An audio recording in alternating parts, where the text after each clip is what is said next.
Sir map का क्या करें? क्या सारे चैप्टर से मैप आएंगे?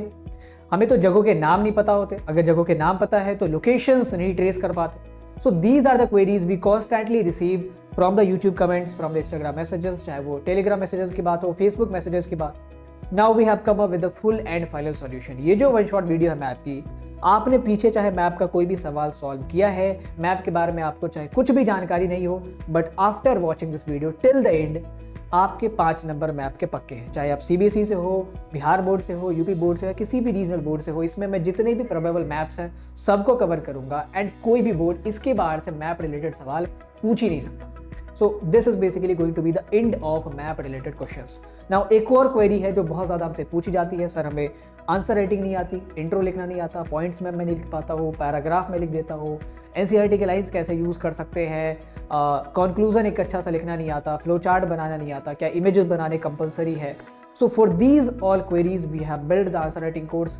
अगर आप दिसंबर 2022 में वीडियो देख रहे हो तो we are building the course. अगर आप उसके बाद देख रहे हो, we have launch the course. Check the description box and वहाँ पे आप लिंक पे क्लिक करके आप देख सकते हैं what is in the course and if you find it suitable go and enrol yourself. And हाँ, एक चीज़ और, I have realise that many of you watches the video, आप वीडियो देखते हो, वीडियो लाइक भी करते हो, but don't subscribe.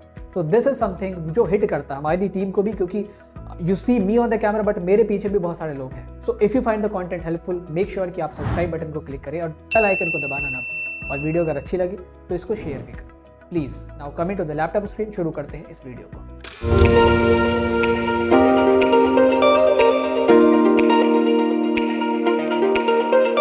So now here we are with the chapter wise important maps, one shot video है। जितने भी चैप्टर आपके मैप रिलेटेड इंपॉर्टेंट है उन सबको मैंने कवर किया। और एक मिथ यहाँ पे मैं तोड़ दूं, चूंकि ये वीडियो शुरू होने वाली है, बहुत सारे बच्चे चाहे वो सीबीएसई के हो या अदर बोर्ड के, उनको ऐसा लगता है कि हमारे चैप्टर में जितने भी सिलेबस है ना, मतलब हमारे सिलेबस में जितने भी चैप्टर है उन सब से मैप रिलेटेड सवाल पूछे जा सकते हैं। तो ऐसा पॉसिबल नहीं है, क्योंकि बहुत सारे चैप्टर आपके ऐसे हैं जिनमें उतने इंपॉर्टेंट जगहों के नाम नहीं दिए गए हैं, और अगर वो जगह है तो वो फिर वर्ल्ड मैप में एग्जिस्ट करते हैं। फॉर एग्जांपल चैप्टर 5, उसमें बहुत सारे इंपॉर्टेंट जगह है, जैसे इब्न बतूता जिस रास्ते से ट्रैवल करके इंडिया आया, या अल बरूनी की बात करें, फ्रांसिस बर्नियर की बात करें, बट वो इंडिया में नहीं, ज्यादातर जो इंपॉर्टेंट जगह है वो वर्ल्ड मैप में एग्जिस्ट करता है, और वर्ल्ड मैप बहुत रेयरली एग्जाम में पूछा जाता है। इंडिया के बाहर के अगर लोकेशंस आपको ट्रेस करने को देंगे तो बहुत मैक्सिमम क्या करेंगे वो पता है, पाकिस्तान के लोकेशंस ट्रेस करने को देंगे।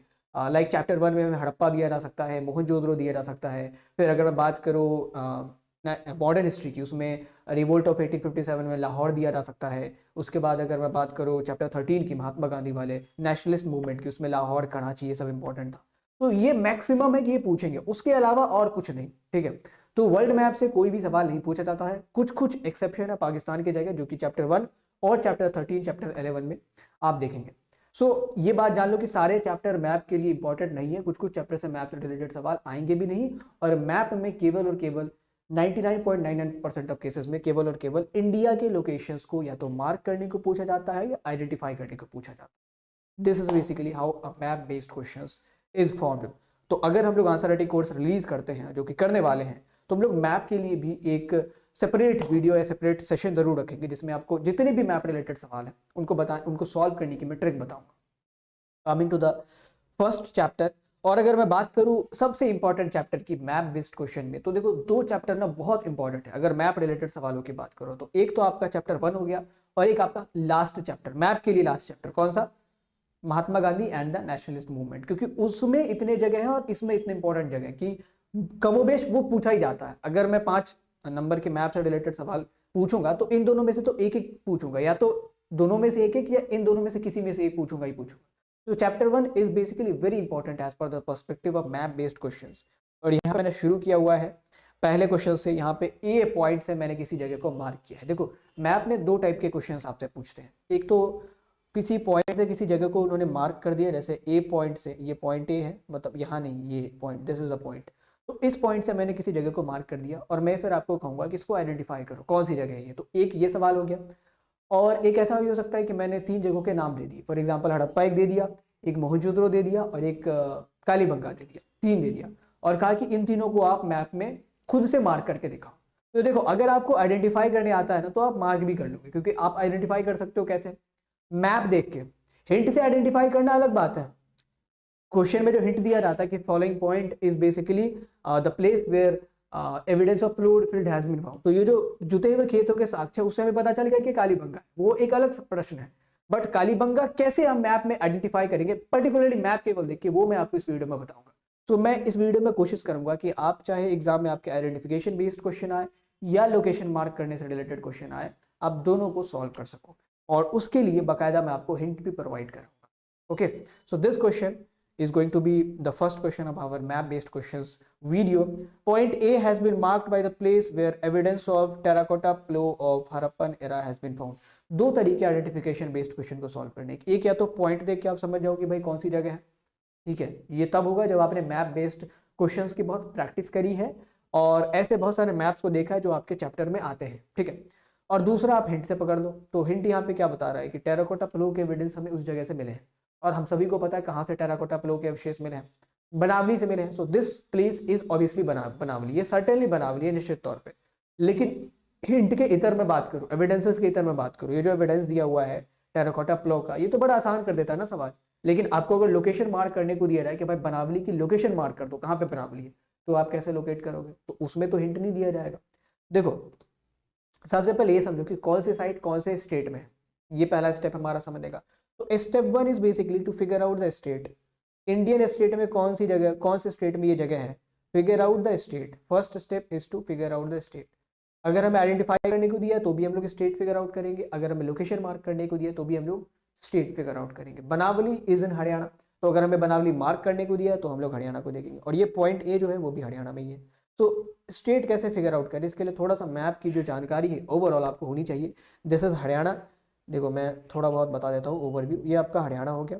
और ये जो आप डॉटेड रीजन देख रहे हो ना, this dotted region is Delhi, ये छोटा सा डॉटेड रीजन है यूपी और हरियाणा के बीच में, ये आपकी दिल्ली है। और ये फिर आपका आ गया यूपी, ये आपका आ गया हिमाचल, ये आपका आ गया उत्तराखंड, ये फिर नेपाल हो जाता है।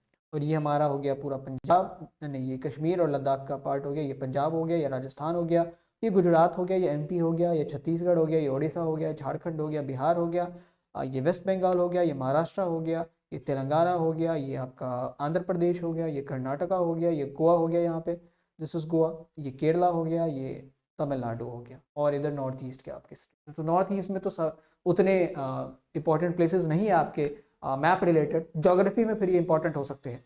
तो हिस्ट्री में नॉर्थ ईस्ट के स्टेट से रिलेटेड सवाल कम ही पूछे जाएंगे। इतने तक जितना मैंने बताया उतना इनफ है आपके लिए, सफिशिएंट। तो ये जो जगह है, अब मैं सबको मिटाऊंगा, ये जो जगह है दैट इज इन हरियाणा। और हरियाणा में जहां तक हमने पढ़ा है चैप्टर 1 में, दो ही इंपॉर्टेंट साइट है, तीन इंपॉर्टेंट साइट है हड़प्पा। एक तो आ गया आपका बनावली, एक आ गया आपका राखीगढ़ी, और तीसरा है Ropar. Ropar is very recently discovered site, और पहले चैप्टर में ज्यादा जिक्र रोपड़ का है भी नहीं रोपड़ का ज्यादा जिक्र, लेकिन इसका है बनावली और राखीगढ़ी का। तो हमने बनावली और राखीगढ़ी को ही अपने मैप बेस्ड क्वेश्चंस में जगह दी। अब देखो, बनावली और राखीगढ़ी दोनों के लोकेशन में फर्क क्या है। बनावली और राखीगढ़ी दोनों हरियाणा में है, लेकिन बनावली जो है वो थोड़ा सा ना राजस्थान बॉर्डर की तरफ है।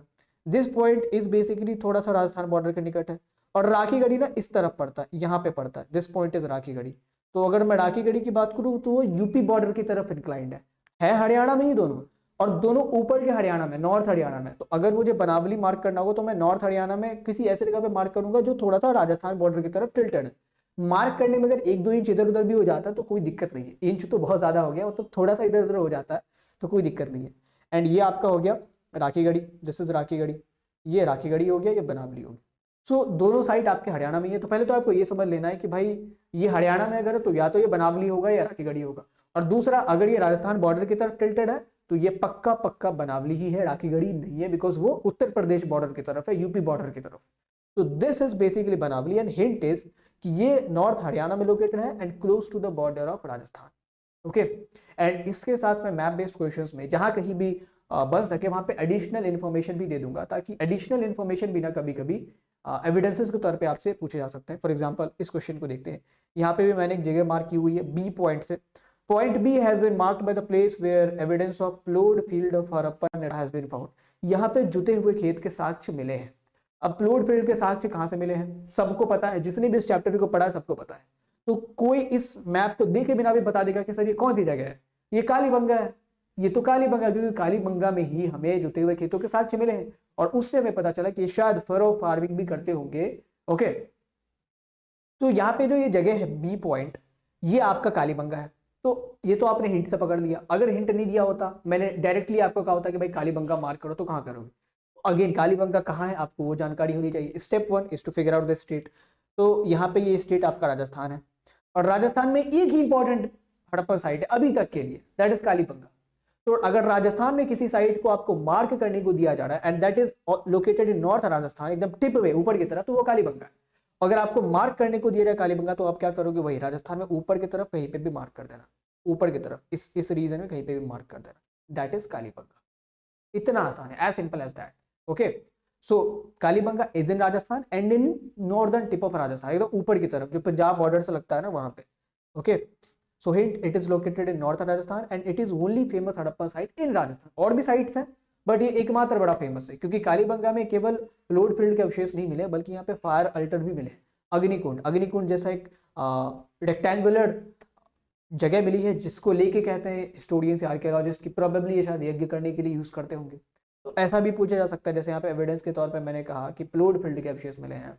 मैं ये भी पूछ सकता हूँ कि ये जो पॉइंट भी है, ये वो जगह जहाँ पे हड़प्पन एरा के फायर अल्टर्स मिले हैं, और फायर अल्टर्स फिर दो जगह मिले हैं। तो फिर यहाँ पे कंफ्यूज हो सकते हो आप, एक लोथल में मिले और एक कालीबंगा में मिले, बट लोथल आपका राजस्थान में है नहीं, वो गुजरात में है। तो this place is certainly Kalibanga. तो आपको इस हिसाब से दिमाग चलाना है, एक तो एविडेंसेस देख के भी समझो, और अगर सीधे मार्क करने को दिया वहां पे तो कोई एविडेंस नहीं दिया जाएगा, कालीबंगा मार्क करो, यहाँ पे कौन से एविडेंस देंगे? वहां पे जो मैंने हिंट बताई है आपको कि ये कहाँ लोकेटेड है, नॉर्थ राजस्थान में लोकेटेड है, और ये नॉर्थ राजस्थान के एकदम टिप में है, पंजाब बॉर्डर के निकट।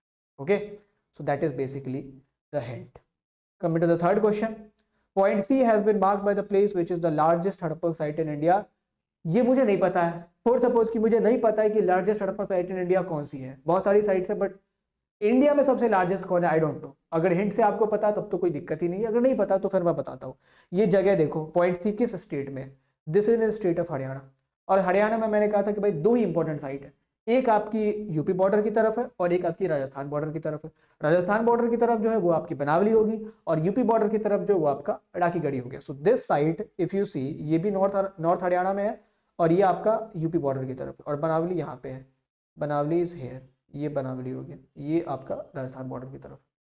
सो point C is Rakhigarhi, and hint वही है, it is located in north Haryana near the border of का यूपी, और बनावली से नॉर्थ ईस्ट में है। बनावली यहाँ पे ना, तो इसके इस डायरेक्शन में, तो ये डायरेक्शन आपका नॉर्थ ईस्ट ही होता है ना।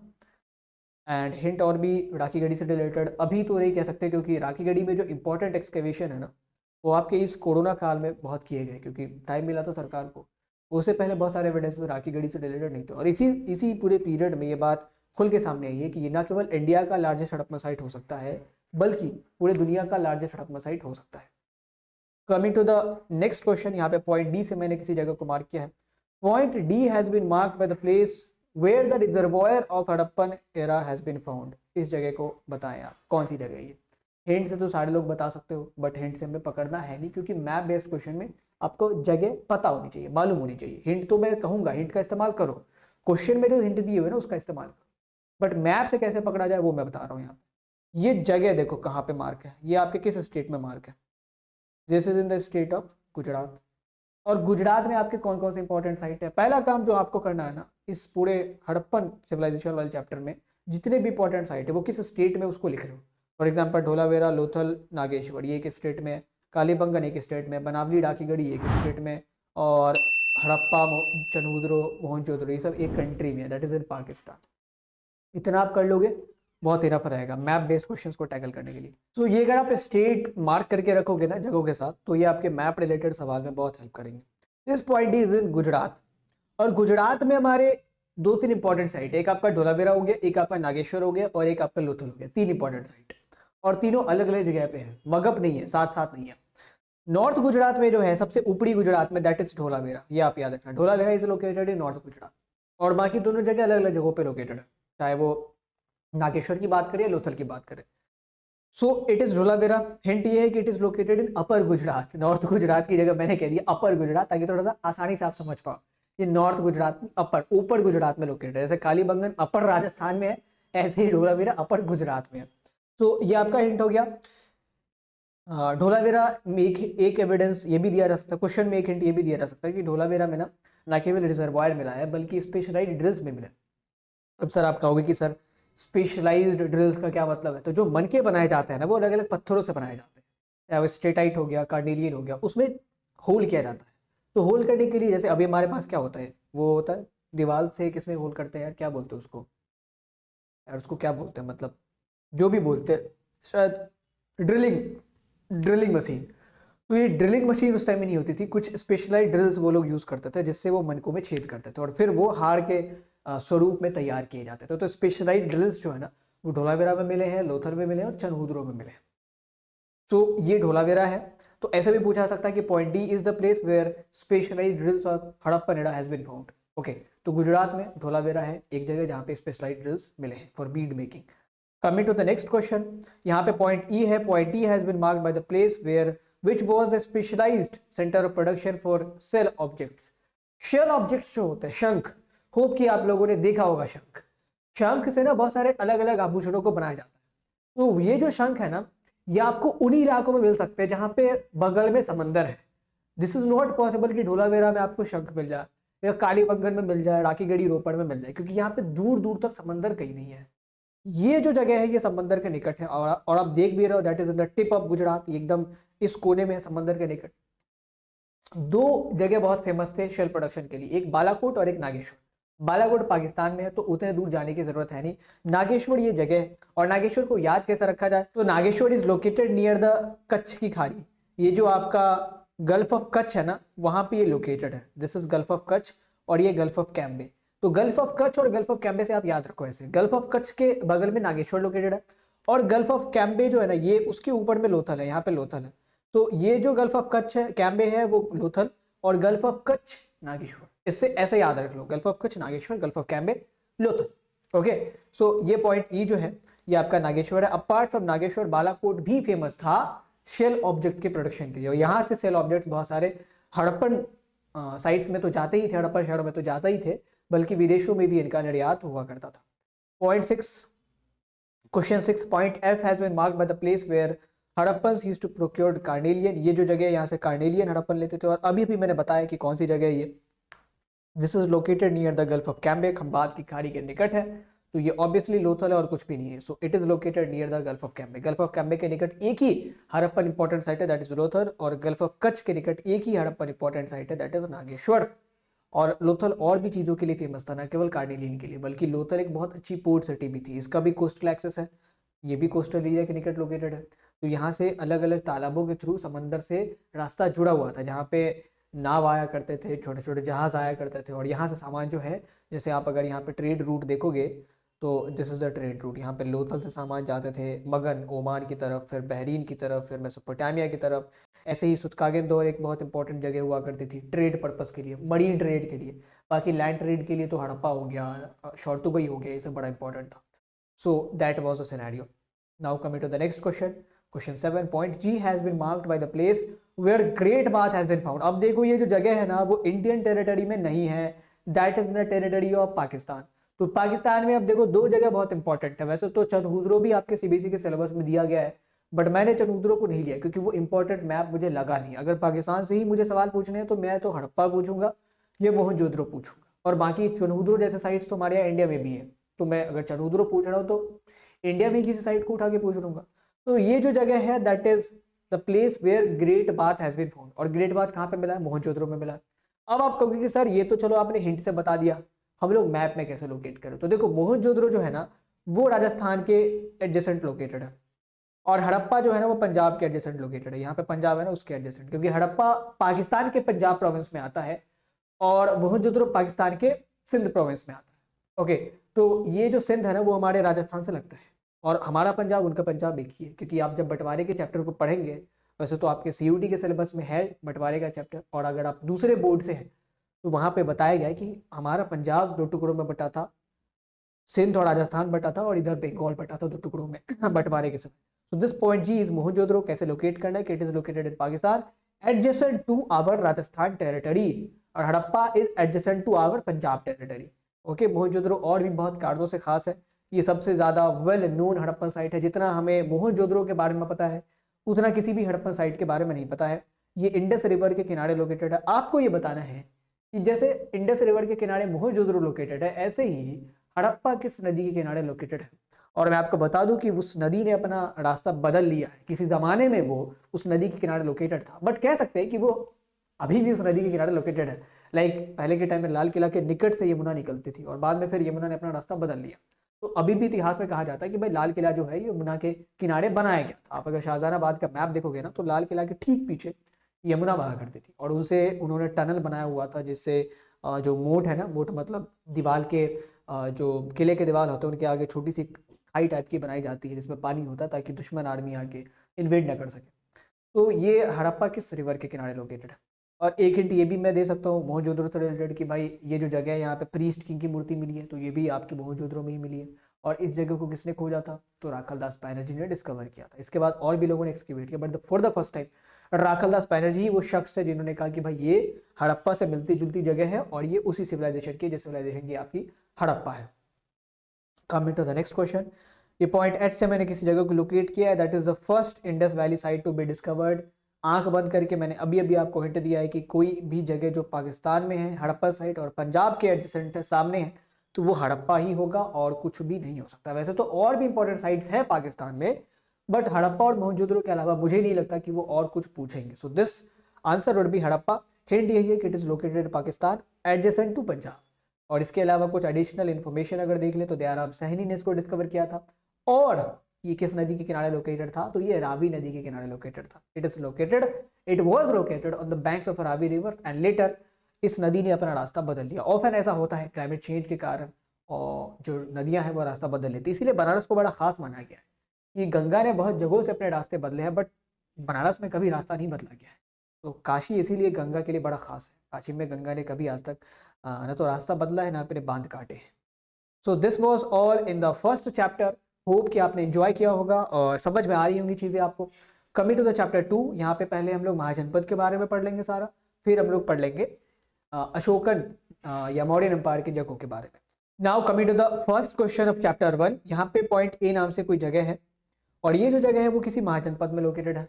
अब उस महाजनपद का नाम बताओ। ऐसा भी कहा जा सकता है आपसे कि भाई ये जगह जो है ये फलाने महाजनपद में है, ये किसी महाजनपद में, उस महाजनपद का नाम बताओ। ये जो जगह है वो किसी ब्रिटिश टेरिटरी में आता था, उस ब्रिटिश टेरिटरी का नाम बताओ। फॉर एग्जांपल मैं ये पॉइंट दे दूंगा, यहाँ पे कहूँगा कि ये किसी ब्रिटिश स्टेट के अंदर आता था, ये कौन सा स्टेट है, तो आप कहोगे कि सर ये तो उत्तर प्रदेश है। ये हमारे लिए उत्तर प्रदेश है ना, ब्रिटिशर्स के लिए ये यूनाइटेड प्रोविंस था यूपी ही, बट इसको कहते थे यूनाइटेड प्रोविंस। ओके, तो ऐसे भी पूछा जा सकता है कि भाई ये प्लेस किस महाजनपद में है। तो पहले आपको ये समझना पड़ेगा कि बिहार में 3 महाजनपद बड़े इंपॉर्टेंट थे, एक आपका मगध, एक आपका भज्जी और एक आपका अंग। मगध जो था ये साउथ बिहार में लोकेटेड था इस रीजन में शुरुआत के दिनों में। बाद में तो मगध आसपास के सारे इलाकों को कैप्चर कर लेता है, ना कोई भज्जी रहा, ना कोई अंग रहा, ना कोई काशी रहा, सबको ये कवर कर लेते हैं। और फिर तो मौर्यन एम्पायर, ये रंदा एम्पायर बनाना। तो ये आपका निचले इलाके में साउथ बिहार में जो लगता है ये मगध हो गया, साउथ बिहार झारखंड वगैरह। इधर जो इस तरफ के इलाके हैं ये अंग हो गया, बंगाल और झारखंड के इलाके। और ऊपर नॉर्थ बिहार के जो इलाके हैं वो वज्जी हो गया, including some areas of Nepal. तो ये आपका वज्जी हो गया। और this point is located in the north Bihar, तो ये आपका वज्जी महाजनपद में है। अगर यही पॉइंट आपके साउथ बिहार में होता तो ये आपका मगध महाजनपद में आता। तो कुछ महाजनपद बड़े इंपॉर्टेंट है, उसके बारे में याद रखना। अंग इंपॉर्टेंट नहीं है, तो अंग से रिलेटेड कोई भी सवाल बहुत रेयरली वो पूछेंगे आपसे। मगध बड़ा इंपॉर्टेंट है क्योंकि सबसे पावरफुल था। वज्जी बड़ा इंपॉर्टेंट है क्योंकि ये भी पावरफुल था और ये ओलिगार्की थी। फिर आपका काशी इंपॉर्टेंट है, फिर आपका अवंती इंपॉर्टेंट है, अवंती नहीं उज्जैन। इसके अलावा अगर मैं कह लूँ तो शूरसेन भी थोड़ा बहुत देख लो चैप्टर 3 के हिसाब से। कुरु और पांचाल भी इंपॉर्टेंट है, बट उतने आसार नहीं है। अगर मुझे महाजनपद के बारे में ही पूछना है तो मैं मगध या वज्जी के बारे में क्यों ना पूछूं, या अवंती के बारे में क्यों ना पूछूं कि कुरु या पंचाल से रिलेटेड सवाल पूछूं। तो ये वज्जी जो है that is located in north Bihar. Hint ये है, वज्जी महाजनपद के किसी एरिया को अगर मार्क करने को कहा जाए कि वज्जी महाजनपद के किसी भी एरिया को मार्क कर दो, तो नॉर्थ बिहार इस रीजन में चंपारण, दरभंगा, समस्तीपुर, इस रीजन में आप किसी भी जगह को मार्क कर देना, वो वज्जी महाजनपद के अंदर ही आता है। ये नेपाल में भी किसी जगह को मार्क करोगे तो वज्जी महाजनपद के अंदर ही आता। हाँ, लेकिन इस रीजन के नेपाल को, अब यहाँ उत्तराखंड से लगते हुए रीजन के नेपाल को मार्क मत कर देना। एंड एडिशनल इन्फॉर्मेशन अगर कुछ देखें वज्जी से रिलेटेड, तो वज्जी की कैपिटल थी वैशाली। और आपको कैपिटल भी याद रखनी जरूरी है। मगध की कैपिटल कौन सी थी ये मुझे बताओ। अवंती की कैपिटल कौन सी थी। मगध की 2 कैपिटल हुई है, तो आप दोनों में से किसी एक का नाम बताओ कमेंट बॉक्स में। अवंती की कैपिटल कौन थी, शूरसेन की कैपिटल कौन थी, ये बताओ। फिर मुझे ये बताओ कि काशी की कैपिटल कौन थी? काशी की कैपिटल तो काशी थी। कौशल की कैपिटल कौन थी? ठीक है, तो this question can be asked, क्योंकि ऐसा भी कह देंगे कि this point was the capital of Avanti Mahajanapada. अब आप बताओ कौन सी जगह है ये। तो अगर आपको डायरेक्टली पता है कि भाई अवंती की कैपिटल उज्जैनी है, तो आप बता सकते हो कि this is Ujjaini. Okay, so that was the first question. अब आगे बढ़ते हैं पॉइंट बी की तरफ। Point B has been marked by the place which was the initial capital of Magadh. अब ऑब्वियसली ये साउथ बिहार में है, तो ये मगध महाजनपद का ही कोई क्षेत्र है, और ये इनिशियल कैपिटल है मगध महाजनपद की। तो देखो मगध की दो कैपिटल हुई है, या तो राजगिरी या आपका पाटलिपुत्रा। पाटलिपुत्रा आज का पटना है। Pataliputra was the second capital of Magadh, Rajgir was the first capital. तो ये हमारा राजगीर हो जाएगा।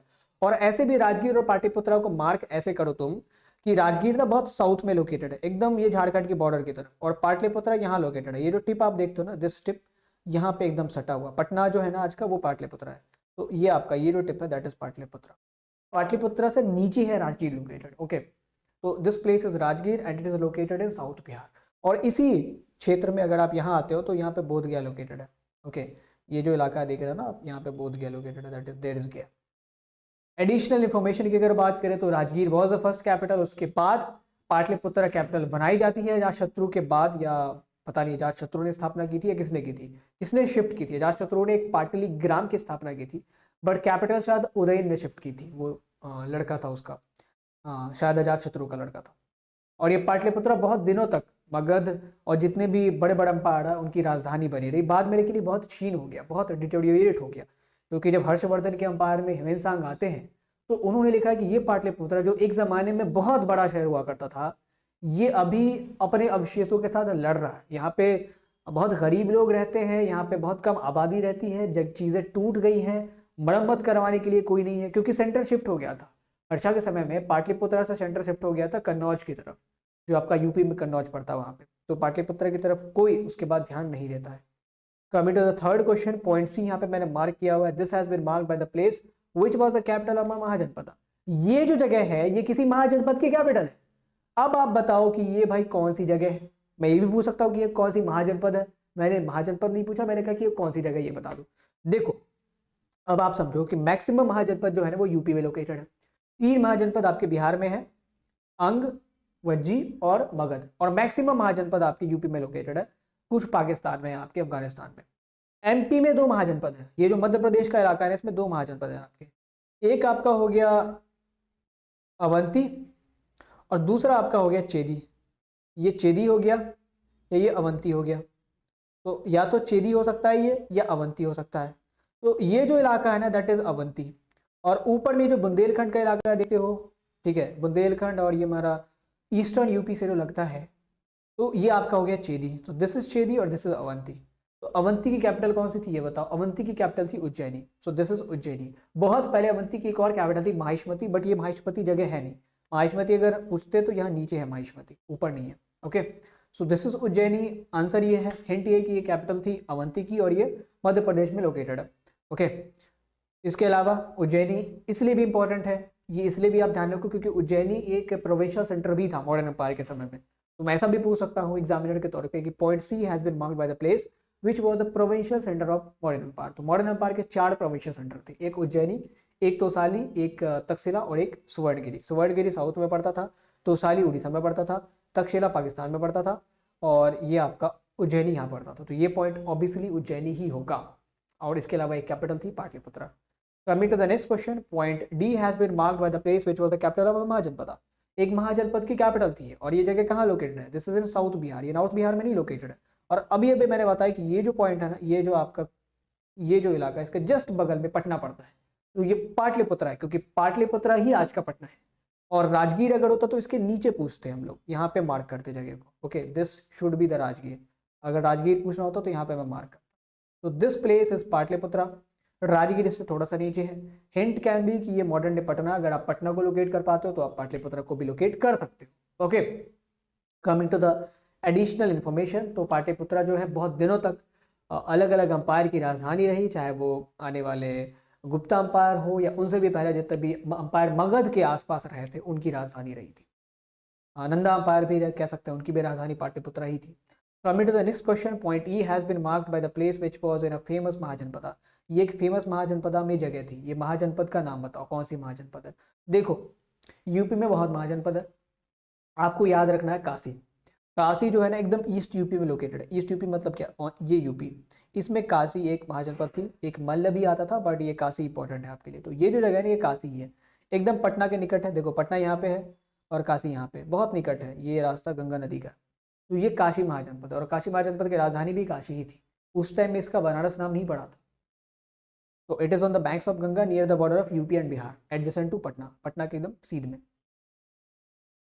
Coming to the next question, यहाँ पे पॉइंट एफ मैंने मार्क करके दिया हुआ है और कह रहा हूं मैं कि ये किसी फेमस महाजनपद के अंदर आता है। कौन सा महाजनपद है? आप कहोगे कि सर साउथ इंडिया में कौन सा महाजनपद था? क्या ये अवंती है? तो अवंती के बॉर्डर्स एमपी तक ही सीमित थे, मध्य प्रदेश तक ही सीमित थे, उसके अलावा नहीं गए थे।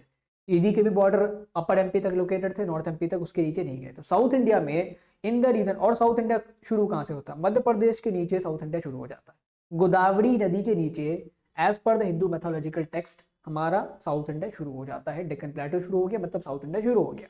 ओके, तो ये महाराष्ट्र और तेलंगाना में ना एक महाजनपद था जिसका एरिया महाराष्ट्र, तेलंगाना और आंध्र प्रदेश में फैला हुआ था। That was Ashmaka. कहीं कहीं से अश्मिका भी कहा गया, तो आप अपने हिसाब से इसे कह सकते हैं, बट दैट इज अशमक। तो ये जो महाजनपद है वो अशमक है। मैंने इसका इसलिए जिक्र किया क्योंकि एकमात्र महाजनपद है जो साउथ इंडिया में लोकेटेड है, and that can be asked. Okay, so it is spread in the state of Maharashtra and Telangana. Maharashtra और तेलंगाना के इलाके में कोई भी पॉइंट आपको मार्क करके दे और आपसे पूछे कि भाई ये कौन सा महाजनपद था, sure shot that will be Ashmaka, and it is located in south India. It was only Mahajanapada in the south India.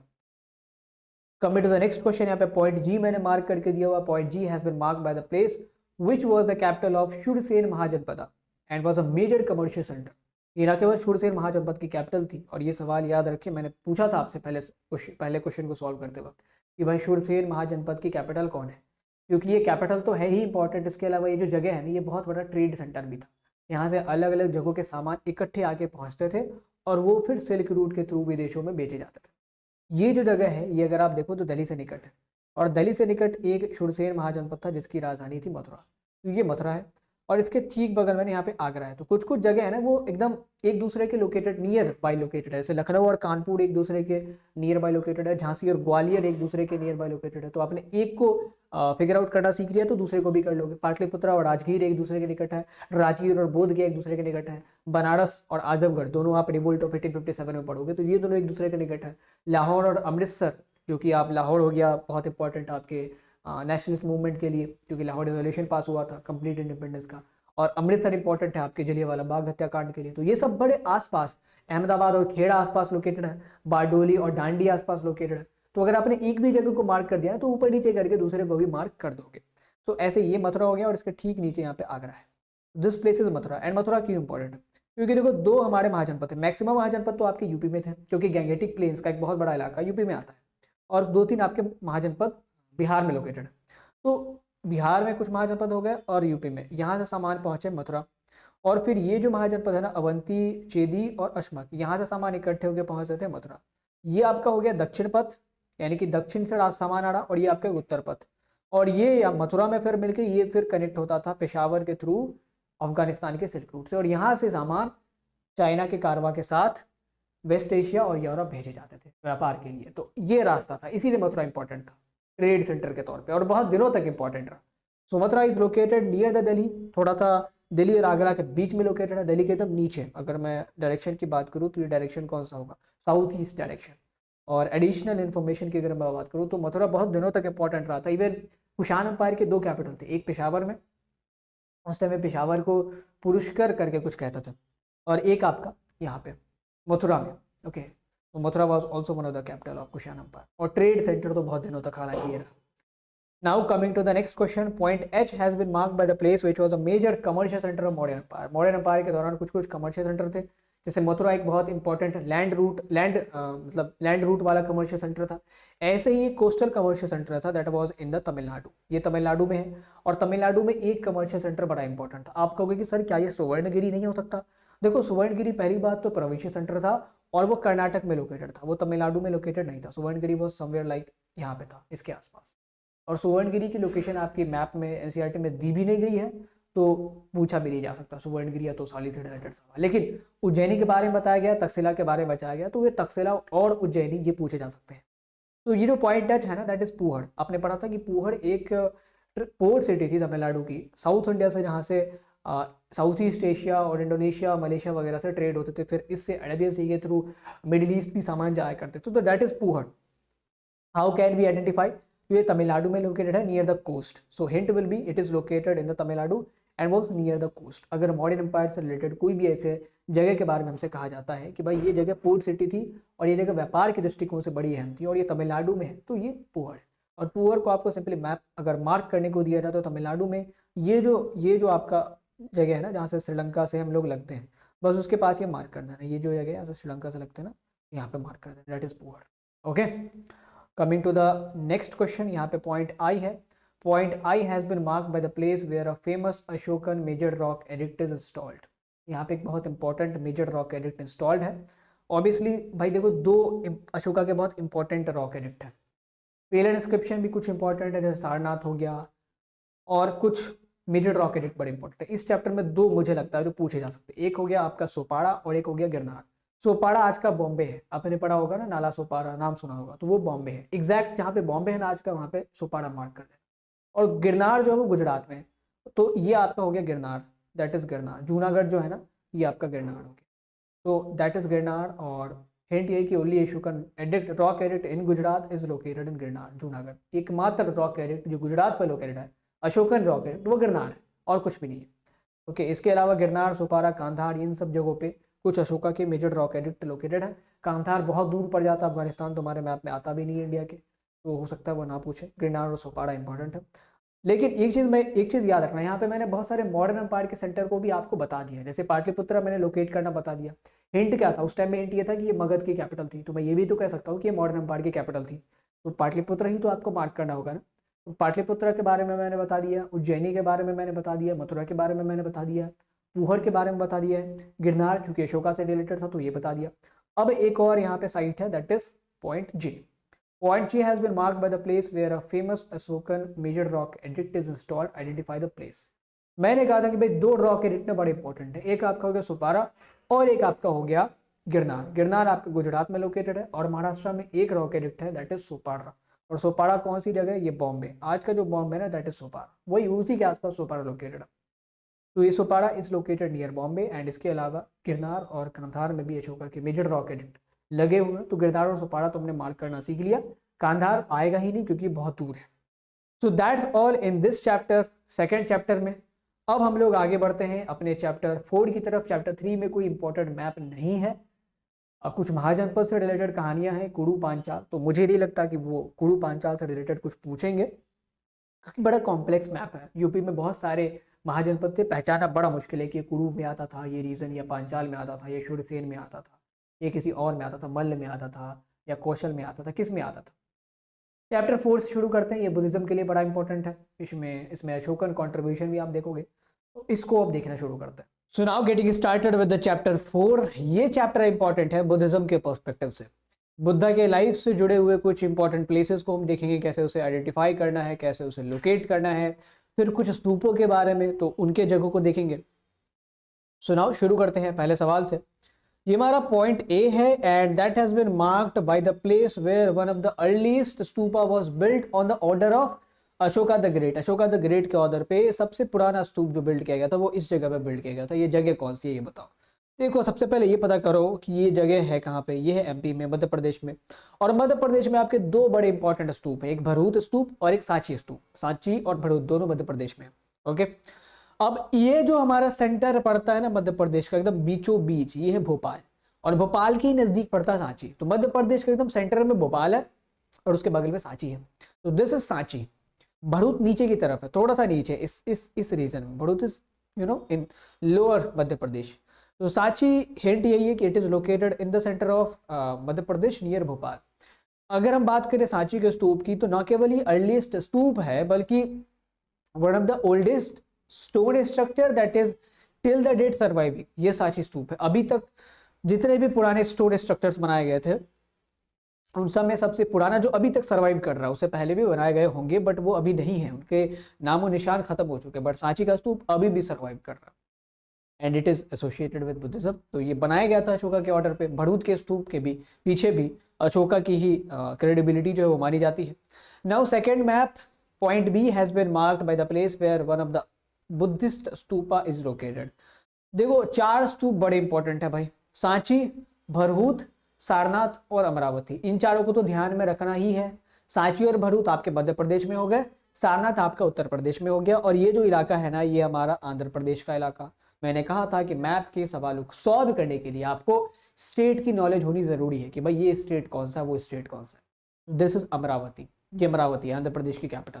तो अमरावती में भी बहुत पुराना स्तूप है unfortunately, and hint is basically कि आंध्र प्रदेश में एकमात्र जो फेमस बुद्धिस्ट स्तूप है वो अमरावती में है। और अगर एडिशनल इन्फॉर्मेशन की बात करें तो जिस तरीके से जो भोपाल के नवाब थे, चाहे वो सुल्तान जहान बेगम हो या उनकी सीनियर हो, उन सब ने जिस तरीके से पैट्रोनेज दिए ना सांची के स्तूप को एंड उनको प्रिजर्व करके रखा, वो चीज़ अमरावती के स्तूप के साथ नहीं हो पाई। दिस इज वाई ये खत्म हो गया, लूट के कारण, अलग अलग समय पे डिटोरियोरेशन के कारण और लैक ऑफ पैट्रोनेज के कारण। Now the next question, point C has been marked by the place where Buddha gave his first sermon. अब बुद्धा के लाइफ से जुड़े हुए इंपॉर्टेंट जगहों को लोकेट करते हैं। पॉइंट सी एक ऐसी जगह है जहाँ पे बुद्धा ने सबसे पहला सरमन दिया था। अब देखो हमने पहले ना बनारस लोकेट किया हुआ, तो बनारस तो यहीं पे पड़ता था, बनारस यहाँ पे पड़ता था और पटना यहाँ पे पड़ता था। तो मैंने आपको बताया था कि बनारस के एकदम नज़दीक पड़ता है सारनाथ, बहुत नज़दीक, बनारस ही सारनाथ, ऐसा समझो, सारनाथ जिला है वो बनारस में ही आता है if I am not wrong. तो ये सारनाथ जो है वहीं पे बुद्धा ने पहला अपना सरमन दिया था। और सारनाथ में भी एक स्तूप है, अशोका ने नहीं बनाया था उसे, अशोका ने वहाँ पे पिलर गड़वाए थे। स्तूप बाद में सतवाहन रूलर्स और बाकी के रूलर्स ने उसको बनाने का काम किया। तो ये सारनाथ है, it is located near Varanasi. तो ऐसे ही आप अगर एक जगह को आपके दिमाग में किया ये जगह कहाँ पे, तो उससे दूसरी जगह आप आसानी से पता कर सकते हो। फॉर एग्जाम्पल लाहौर अगर पता है तो अमृतसर पता कर सकते हो, अगर सारनाथ पता है तो आप वाराणसी पता कर सकते हो, अगर आपको कानपुर पता है तो लखनऊ पता कर सकते हो, झांसी पता है तो ग्वालियर एकदम बगल में पड़ता है, भोपाल के एकदम बगल में सांची पड़ता है। तो इस तरीके से एक जगह से दूसरी जगह पता करना बड़ा आसान है। दिल्ली के बहुत निकट मथुरा पड़ता है, आगरा पड़ता है, मेरठ भी बहुत नज़दीक है दिल्ली के। So that is basically. और एडिशनल इन्फॉर्मेशन की बात करें तो one of the Buddhist stupa is located here, और अशोका ने एक पिलर इंस्क्रिप्शन भी यहाँ पे गड़वाया था टू कोमेमोरेट दिस, कि यहाँ पे बुद्धा ने अपना पहला उपदेश दिया था। उसके बाद point D has been marked by the place where Buddha received enlightenment. अब पॉइंट डी देखो कहाँ पे है, साउथ बिहार में। और साउथ बिहार में मैंने कहा था एक बहुत इंपॉर्टेंट जगह है राजगीर करके, और राजगीर के ही बगल में पड़ता है बोध गया, जहाँ पे बुद्धा को एनलाइटनमेंट मिला था। तो राजगीर और बोध गया दोनों नजदीक है। तो अगर आपको राजगीर पता है उसके जस्ट बगल में बोध गया है। अगर मैप में मार्क करने को दे दिया जाए तो सिंपल साउथ बिहार में इस रीजन में कोई सा भी पॉइंट आप मार्क करके दे देना, दैट विल बी बोध गया। तो ये उत्तर हमारा बोध गया होगा। It is located in south Bihar near Rajgir. Okay, additional information की बात करें तो 4 बहुत इंपॉर्टेंट जगह है बुद्धा के लाइफ के लिए। एक सारनाथ हो गया, एक बोध गया हो गया, एक कुशीनगर जहाँ पे उनको महापरिनिर्वाण की प्राप्ति हुई थी, और एक लुम्बिनी जहाँ पे उनका जन्म हुआ था। कभी महापरिनिर्वाण और निर्वाण के बीच के अंतर को भी समझेंगे किसी वीडियो में। Now the next place, point E has been marked by the place where Buddha received Mahaparinirvana at the age of 80। हमने अभी भी बात किया है कि देखो बुद्धा के लाइफ से जुड़े हुए 4 इंपॉर्टेंट जगह, बोध गया, सारनाथ, कुशीनगर, लुम्बिनी। तो लुम्बिनी नेपाल में सभी को पता है, बोध गया यहाँ पे है, सारनाथ यहाँ पे है, तो ये बचा कौन, कुशीनगर बचा। एंड ऑब्वियसली कुशीनगर पड़ता कहाँ है पता है, कुशीनगर पड़ता है एकदम ईस्टर्न यूपी के कॉर्नर पे। ये हमारा ईस्टर्न यूपी आ गया, इसके कॉर्नर पे यहाँ पे कुशीनगर पड़ता है। तो दिस इज कुशीनगर, एकदम इंडो नेपाल बॉर्डर के नज़दीक। तो ये हमारा कुशीनगर हो गया। Now point F has been marked by the place where caves related to Buddhism were built। गुफाएं जो हैं बुद्धिज्म से रिलेटेड वो बिल्ट की गई हैं यहाँ पे। अब देखो 2 गुफाएं हैं, ये देखो महाराष्ट्र को हमने यहाँ पे, महाराष्ट्र के अंदर ये पॉइंट है, तो या तो अजंता हो सकता है या एलोरा हो सकता है, लेकिन स्पेसिफिकली यहाँ पे कहा गया कि ये बुद्धिज्म से ही जुड़ी हुई है। एलोरा में भी बुद्धिज्म से जुड़े हुए कुछ गुफा हैं, but Ajanta is specifically incline towards Buddhism. तो ऐसा कह सकते हैं कि point F is basically denoting Ajanta caves. और अगर आपको अजंता केव्स को डिनोट करना हो तो अपर महाराष्ट्र में इसी रीजन में कोई भी पॉइंट आप लगा देना। इसी के लिए एलोरा भी है, ज़्यादा दूर नहीं है। ओके, औरंगाबाद के नज़दीक पड़ता है ये दोनों। And Ajanta caves are associated with Buddhism while Ellora caves are associated with Jainism, Buddhism as well as with Hinduism. इन तीनों धर्मों से वो जुड़ा हुआ है। इस तरीके से चैप्टर 4 की कहानी हमारी होती है ख़त्म। अब हम लोग आगे बढ़ते हैं चैप्टर 7 की ओर, एन इंपीरियल कैपिटल। देखो इसमें वैसे तो 3 ही इंपॉर्टेंट प्लेस हैं जिनसे रिलेटेड मैप का सवाल आपसे पूछा जा सकता है, लेकिन मैंने इसमें और भी जगहों को शामिल कर लिया है क्योंकि वो सारे आसपास में ही हैं। तो मैंने सोचा कि ये पढ़ाना तो पढ़ा ही देते हैं, अनफॉर्चुनेटली अगर हुआ ऐसा कि वो भी पूछेगा तो आपकी एक तैयारी रहे। ओके, क्योंकि देखो चैप्टर 7 हो गया, चैप्टर 8 हो गया, सब अंपायर बिल्डिंग वाले चैप्टर है, तो इनमें जगहों की कमी नहीं है। जैसे चैप्टर 8 में भी बहुत जगह आपको मिलेंगी क्योंकि मुगल अंपायर के ऊपर चैप्टर है। चैप्टर 9 अगर होता मैप में तो उसमें भी बहुत सारी इंपॉर्टेंट जगह आपको मैप में लोकेट करने को मिल जाता है। ओके, सो पहला जो सवाल है that is regarding point A has been marked by the place which was the capital of Vijayanagar empire. और अगर इस चैप्टर से कोई एक मैप आना होता तो ये सवाल आता। ये जो पॉइंट ए है ना, ये जो जगह है ना, ये इस चैप्टर की सबसे इंपॉर्टेंट जगह है। And this place is basically in the Karnataka. और कर्नाटका में देखो 3 कैपिटल रही थी विजयनगर अंपायर की। एक तो विजयनगर, कैपिटल का भी नाम विजयनगर था, अंपायर का भी नाम विजयनगर था, और 2 और कैपिटल रही, पेनुकोंडा और चंद्रागिरी। तो ये दोनों जो है ना, पेनुकोंडा और चंद्रागिरी, आंध्र प्रदेश में, कर्नाटका में नहीं है। कर्नाटका में केवल विजयनगर है। सो ये जो पॉइंट ए है दैट इज इन कर्नाटका। तो ऑब्वियसली ये कैपिटल अगर है तो विजयनगर ही होगा, बिकॉज कर्नाटका में एकमात्र कैपिटल विजयनगर अंपायर की जो थी वो थी विजयनगर खुद। ओके, जो आज का हम्पी है, it is located in Karnataka near the border of Andhra, ऐसे आप डिनोट कर सकते हो। और अगर आपको विजयनगर को डिनोट करने बोले तो ये जो कर्नाटका का बॉर्डर लगता है ना आंध्र प्रदेश से, जब ये बॉर्डर शुरू हुआ है, ये तो तेलंगाना से बॉर्डर लगता है, जहाँ ये आंध्र प्रदेश से बॉर्डर शुरू हुआ ना, बस वहाँ पे एक पॉइंट डाल दो बॉर्डर से लगा हुआ, दैट इज हम्पी। जो आज का विजयनगर है, पुराना विजयनगर है, वो आज का हम्पी है। वो इलाके, उस पूरे इलाके को हम्पी कहते हैं क्योंकि वो पंपा देवी श्राइन के नाम से उस पूरे इलाके का नाम पड़ा है ऐसा। Now the next question, point B has been marked by the place which was the capital of Dakkha सल्तनत। कुछ दक्खल सल्तनत के बारे में भी देख लेते हैं। वैसे तो मैप में दिया गया है बट चैप्टर में उतना जिक्र नहीं है, बट फिर भी देख लेते हैं। ये जो दक्खन सल्तनत है ना, ये बड़ा क्लोज था। देखो यहाँ पे विजयनगर है और ये दक्खन सल्तनत की कैपिटल, ये सबसे क्लोज था और इसीलिए सबसे ज्यादा मैटर भी इसी से होता था। तो सबसे ज्यादा लड़ाइयाँ होती थी इनकी बीजापुर वालों से, बीजापुर सल्तनत से, आदिल शाही डायनेस्टी के जो लोग थे, तो उनसे लड़ाइयाँ होती थी। और ये जो आपका जगह है वो बीजापुर ही है। ये बीजापुर सल्तनत हो, बीजापुर सल्तनत का इलाका हो गया। ये पॉइंट आपका बीजापुर है। इसके बगल में यहाँ पे आपका बीदर पड़ेगा, फिर इस यहाँ पे आपका गोलकोंडा पड़ेगा, ऊपर में बेरार पड़ेगा और इस तरफ अहमदनगर पड़ेगा। इस तरीके से कुछ चीज़ें हैं। Bijapur is located in Karnataka near the border of Maharashtra. And 5 important जो दक्खन सल्तनत थे, बीजापुर, बीदर, गोलकोंडा, अहमदनगर, बरार। तो अहमदनगर और बरार से विजयनगर वालों का उतना कुछ मैटर होता नहीं था क्योंकि बहुत अंदर है, महाराष्ट्र में है, ठीक है, तेलंगाना के रीजन में। बट ये तीनों नज़दीक है, उसमें भी बीजापुर वाले तो सबसे नज़दीक है। तो हमेशा इन दोनों की ना झगड़, जो आपस में वो है लड़ाइयाँ, वो होती रहती थी। So that was where Bijapur was located. Now we have point C. Point C has been marked by the place which was the capital of Deccan सल्तनत। ये भी एक कैपिटल है दक्खन सल्तनत की। देखो इतना इंपॉर्टेंट नहीं है, बीजापुर इंपॉर्टेंट है और बाकी जो मैं आगे 2 बताऊंगा वो उतना इंपॉर्टेंट नहीं, बट फिर भी जान लो क्योंकि अनफॉर्चुनेटली अगर कुछ पूछ दिया गया तो और मुझे ऐसा, मेरा गट फीलिंग ऐसा कह रहा है कि शायद ये पूछ लिया जाए, इसलिए मैंने ना चाहते हुए भी इनको इंक्लूड कर दिया है। सो दिस इज, तो इसको थोड़ा सा झेल लो सब्र करके। ये पॉइंट सी आपका कर्नाटका में ही पड़ता है और ये बीजापुर तो हो नहीं सकता क्योंकि बीजापुर यहाँ पे लोकेटेड है। तो दिस इज बेसिकली बीदर। ये आप याद ही रख लो, बीजापुर के ऊपर बीदर है, कर्नाटका में, नज़दीक है महाराष्ट्र बॉर्डर और आंध्र प्रदेश बॉर्डर दोनों के।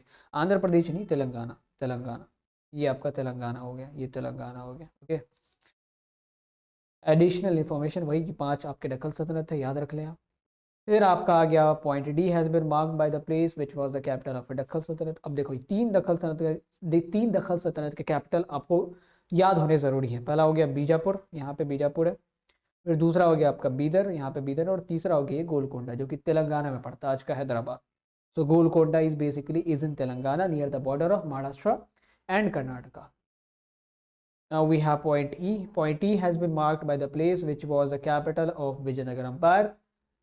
Identify the place. ये विजयनगर अंपायर की कैपिटल थी। और देखो 2 कैपिटल इनकी आंध्र प्रदेश में हुई है और ये इलाका भी आंध्र प्रदेश का ही है, आप देख पा रहे हो।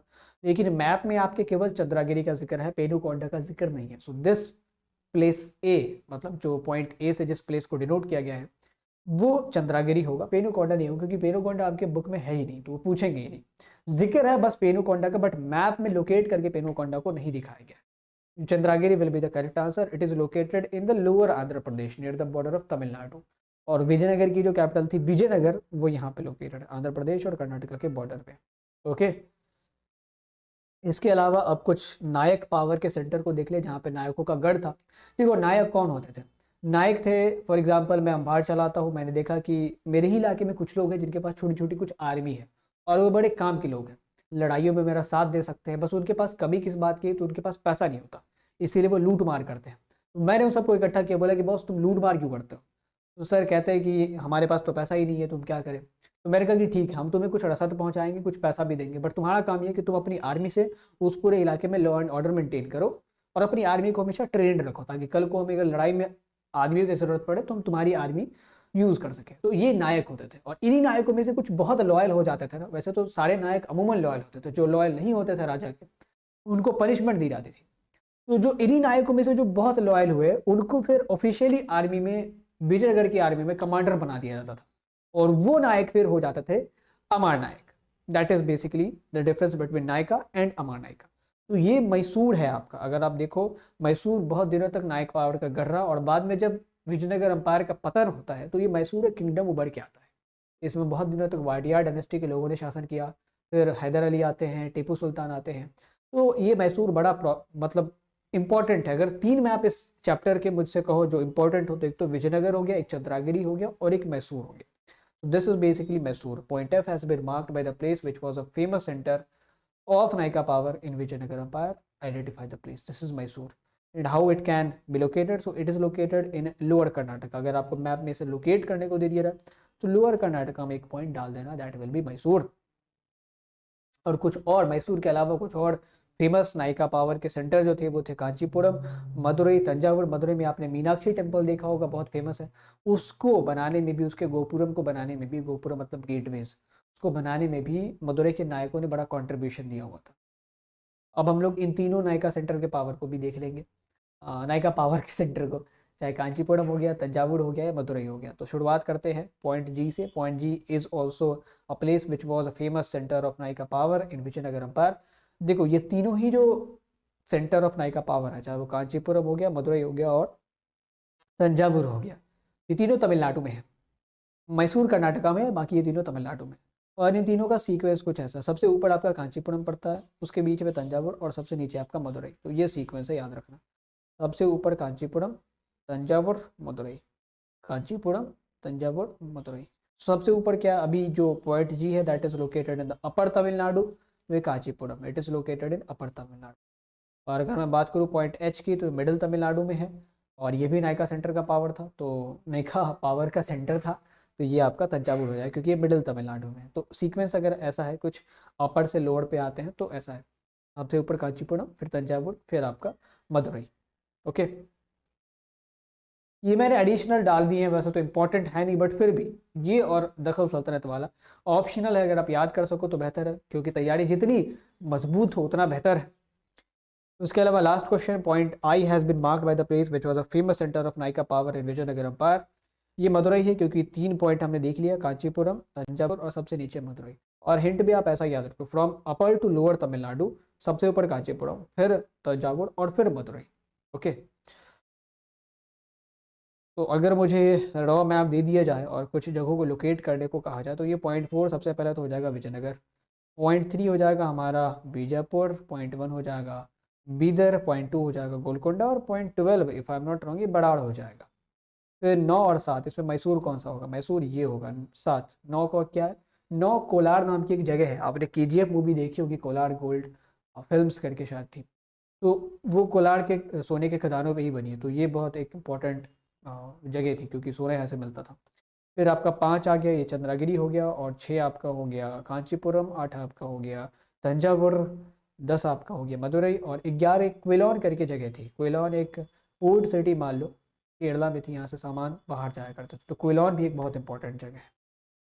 That's all in this chapter 7। अब हम लोग चैप्टर 8 की तरफ जाते हैं। इसमें भी अंपायर बिल्डिंग पे ये चैप्टर है। वैसे तो रूरल हिस्ट्री ज़्यादा है, रूरल एडमिनिस्ट्रेशन और लाइफ के बारे में, बट फिर भी चूंकि मुगल अंपायर से रिलेटेड है, तो हो सकता है कि इससे सवाल आ जाए कि भाई ये कैपिटल थी, ये फलाना था, तो ये भी आपको मैं बता देता हूँ। So getting started with the first question, point A has been marked by the place which has been the Mughal capital. ये मुगल कैपिटल रही है, और हमें पता है कि मुगल कैपिटल यूपी में एक ही रही है, एक तो दिल्ली थी, Delhi is basically this region, ये जो डॉटेड रीजन आप देख रहे हो ये दिल्ली है आपका। तो एक तो ये रही, इसके अलावा लाहौर रही, लाहौर यहाँ पड़ता है पंजाब की तरफ, ठीक है। और अगर लाहौर और दिल्ली को हटा दे तो कहाँ पे रही, आगरा में रही। सो this is basically Agra. Point A is Agra and it is located in UP. Agra locate करने को दिया रहा है तो यूपी के एकदम कॉर्नर में, दिल्ली के ठीक नीचे, इस तरफ से साउथ ईस्ट में आप लोकेट कर देना Agra. And apart from Agra, Delhi and Lahore has also been the Mughal capital. Point B has been marked by the place which was the centre of power of Mughal empire. अगर गौर से देखो तो ये आपका पाकिस्तान में और पंजाब के एकदम ठीक लगा हुआ है, तो ये प्लेस हो जाएगा लाहौर। लाहौर भी एक गढ़ था मुगल पावर का, क्योंकि ये कैपिटल भी थी बहुत समय तक, और जब कैपिटल नहीं भी थी तो एक बहुत इंपॉर्टेंट स्ट्रॉन्ग होल्ड था, क्योंकि यहाँ से पूरे नॉर्थ वेस्ट प्रोविंसेस पे नजर रखे जाते थे। क्योंकि अगर आक्रमण कल को होगा ना तो यहीं से होगा, यहीं से इन्वेडर्स आएंगे, इधर से तो आ नहीं सकते, इधर से हिमालय है और समंदर से तभी अटैक करे, उतनी किसी की नेवी तगड़ी थी नहीं, तो अगर अटैक कल को होगा तो इन्हीं रास्तों से होगा। सो इसीलिए कोई भी रूलर जो है, चाहे अकबर की बात करें, औरंगजेब की बात करें, औरंगजेब ने तो बहुत काम किया था लाहौर के ऊपर, वो चाहते थे कि लाहौर के ऊपर हमारी पकड़ मजबूत रहे, ताकि हम पूरे इस इलाके को एक नज़रिए से देख के उसको कंट्रोल कर पाए। Okay, so this is Lahore and hint is it is located in Pakistan near the Punjab border. Additional information की अगर बात करें तो लाहौर पहली बार कैपिटल बनाया जाता है अकबर के द्वारा 1585 में, to have a check on the north west frontier, ताकि उधर से कोई अटैक ना हो। Point C is been marked by the place which was centre of power of Mughal empire. और ये पॉइंट सी अगर आप गौर से देखो तो है क्या, हरियाणा और यूपी के बीच का dotted region, that is Delhi. So ये दिल्ली है, वो जो डॉटेड रीजन है ना हरियाणा और यूपी के बीच का, वो आपका दिल्ली है। एंड दिल्ली हिंट वही है, it is a dot region. अगर दिल्ली लोकेट करने को दिया रहा तो वही डॉट रीजन जो है वो दिल्ली हमारा, हरियाणा और यूपी के बीच का। अगर एडिशनल इन्फॉर्मेशन की बात करें तो दिल्ली जो है मेरे ख्याल में जहांगीर तक कैपिटल रही थी आपकी आगरा, और उसके बाद शाहजहाँ ने कैपिटल बनाई थी, उसका क्या नाम रखा था वो बताओ। शाहजहाँ ने जो कैपिटल बनाई थी दिल्ली में, उसका क्या नाम रखा था, what was the name of that capital. Delhi नहीं नाम था, कुछ और नाम था, क्योंकि दिल्ली में इससे पहले भी बहुत सारे कैपिटल बन चुके हैं, लाइक तुगलकाबाद हो गया, ठीक है, और भी बहुत सारे कैपिटल है जो बन चुके थे। तुगलकाबाद है, दौलताबाद था, if I am not wrong Tughlakabad ही था, यस तुगलकाबाद था, Tughlakabad, Daulatabad is was in Maharashtra, Devagiri हमें बनाया गया था। उससे भी पहले बहुत सारे कैपिटल बने थे अलग अलग दिल्ली सल्तनत के ज़माने के। Now we have point D. Point D has been marked by the place which was the center of spiritual interest during Mughal Empire. Spirituality की जहाँ तक बात आती है तो सूफीज़म का जिक्र आता है, और कौन से सूफी बहुत पॉपुलर थे। एक सूफी थे राजस्थान के, अजमेर के, वो बड़े पॉपुलर थे, और ये इलाका भी आपका राजस्थान का है, मोइनुद्दीन चिश्ती। मोइनुद्दीन चिश्ती इतने पॉपुलर थे कि अकबर 14 बार वहाँ गया था, और कितनी बार तो वो नंगे पाँव गया था। तो मोइनुद्दीन चिश्ती एक बहुत बड़े फोर्स है, अगर इस्लाम की स्प्रेड की बात करो तो एक बहुत बड़ा कारण है इंडिया में इस्लाम के स्प्रेड के पीछे। ये दरगाह है अजमेर की, और ये जगह है अजमेर शरीफ की, तो दिस इज़ अजमेर, यहाँ से दिल्ली अजमेर। तो this is Ajmer and it is in Rajasthan. Hint ये है कि ये राजस्थान में है, और इसमें आपको कुछ ना कुछ हिंट देंगे कि भाई ये बहुत बड़ा होली सेंटर था, स्पिरिचुअल सेंटर था, ये एक बहुत बड़े सूफी संत की यहाँ पे मज़ार है, तो कुछ ना कुछ हिंट देंगे ताकि आप लोकेट कर लोगे आसानी से। और सिंपली आपको लोकेट करने को दिया रहा तो ऐसे राजस्थान में मध्य प्रदेश के ठीक सीधे एक पॉइंट लेना और वहाँ पे वो कर देना, नॉर्दर्न मध्य प्रदेश में जो सबसे ऊपरी मध्य प्रदेश है वहाँ से ठीक सीधे एक पॉइंट लेके थोड़ी दूरी पे मार्क कर देना। मार्क करने में मैंने अगेन कहा ना, थोड़ा बहुत अगर ऊपर नीचे हो जाता तो वो चलता है, उतना कोई दिक्कत नहीं। हाँ, लेकिन अजमेर यहाँ पे और आप यहाँ मार्क कर दोगे तब तो कोई पॉइंट नहीं मिलेंगे, कुछ भी नहीं मिलेंगे। Then we have point E. Point E has been marked by the place which was associated with Mughal Empire. ये कौन सी जगह है, देखो ये जगह है हरियाणा में और दिल्ली के ठीक ऊपर। अब ये जगह इसलिए बहुत इंपॉर्टेंट है क्योंकि यहाँ पे बहुत सारे बैटल्स लड़े गए, बहुत सारे मुगल एम्पायर के डिसिसिव बैटल्स, चाहे वो पहले बैटल ऑफ पानीपत की बात हो, सेकंड बैटल ऑफ पानीपत की बात हो, तो दिस प्लेस इज पानीपत। और ये सारे आपके सीबीसी ने प्रिस्क्राइब करे हैं मैप में, इसलिए मैं बता रहा हूँ, पानीपत हो गया या अजमेर हो गया। तो पानीपत को आपको पकड़ने का हिंट क्या है कि ये हरियाणा में लोकेटेड है और दिल्ली के ठीक ऊपर। अगर पानीपत को मैं लोकेट करने को कहूँ तो आप दिल्ली लेंगे, दिस इज दिल्ली, ये जो डॉटेड रीजन है ये आपका दिल्ली हो गया। इसके ठीक नॉर्थ में थोड़ा सा ऊपर आप किसी भी पॉइंट को मार्क कर दें, that is Panipat. Okay, additional information कि पानीपत में बहुत फेमस बैटल लड़े गए। पहले बैटल ऑफ पानीपत से मुगल्स इंटर करते हैं इंडिया में। सेकेंड बैटल ऑफ पानीपत से क्या होता है कि मुगलों ने अपनी पकड़ मजबूत की, बेसिकली जितने कॉम्पिटिटर्स थे उनको हटाया, और थर्ड बैटल ऑफ पानीपत ने मराठाओं की हिस्ट्री को पीछे ढकेल दिया। अगर ये थर्ड बैटल ऑफ पानीपत शायद ना हुआ होता, प्रोबेबली हमारे यहाँ अंग्रेज़ों की हुकूमत भी नहीं रही होती, क्योंकि मराठाओं को बहुत बड़ा धक्का मिलता है अफगानों से। Now we have the next question, point F. Point F has been marked by the place which was the centre of Mughal power. अब ये कौन सी जगह है? तो राजस्थान में ही, दिखने में तो राजस्थान ही लग रहा है। अजमेर तो हो नहीं सकता, क्योंकि ये कोई सेंटर ऑफ मुगल पावर नहीं था, ये स्पिरिचुअल प्लेस थी एक। आम्बेर करके एक जगह है, जयपुर, आज का जयपुर, उस जमाने का आम्बेर, वो बहुत इंपॉर्टेंट था और एक गढ़ माना जाता था मुगल पावर के, क्योंकि आम्बेर के जो राजा थे वो मुगलों के बहुत स्टॉन्च सपोर्टर थे, बहुत स्ट्रॉन्ग सपोर्टर थे, प्रखर समर्थक थे, और उनके साथ मैत्रीपूर्ण संबंध थे, वैवाहिक संबंध भी थे। तो आम्बेर एक बहुत इंपॉर्टेंट माना जाता है मुगल सेंटर ऑफ पावर में।